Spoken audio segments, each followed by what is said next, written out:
নমস্কার। বাংলাদেশ আজ এমন এক সন্ধিক্ষণে দাঁড়িয়ে আছে যেখানে কিছু রাজনৈতিক শক্তি জনগণের ক্ষোভকে কাজে লাগিয়ে দেশে বিভ্রান্তি, বিভেদ ও অস্থিতিশীলতা ছড়াচ্ছে। বড় স্লোগানের আড়ালে এনসিপি ও জামায়াত ক্ষমতার রাজনীতি, অপপ্রচার এবং জাতীয় ঐক্যকে দুর্বল করার এজেন্ডা নিয়ে কাজ করছে। এই শক্তিগুলো বিভিন্ন প্রতিষ্ঠানের উপর আক্রমণ করে, সমাজে বিশৃঙ্খলা সৃষ্টি করে এবং দেশকে এক অনিশ্চিত ভবিষ্যতের দিকে ঠেলে দিতে চায়।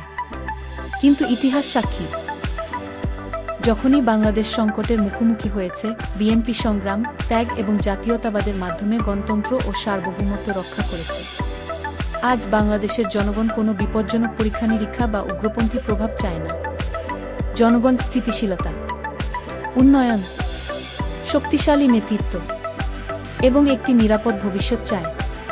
আর এই আস্থা বিএনপির সাথেই জড়িত, এমন এক নেতৃত্ব যা দেশকে ঐক্যবদ্ধ রাখতে এবং বাংলাদেশকে শক্তির পথে নিয়ে যেতে পারে। এই ধরনের তথ্যের জন্য আমার চ্যানেলটি লাইক এবং সাবস্ক্রাইব করুন। ধন্যবাদ।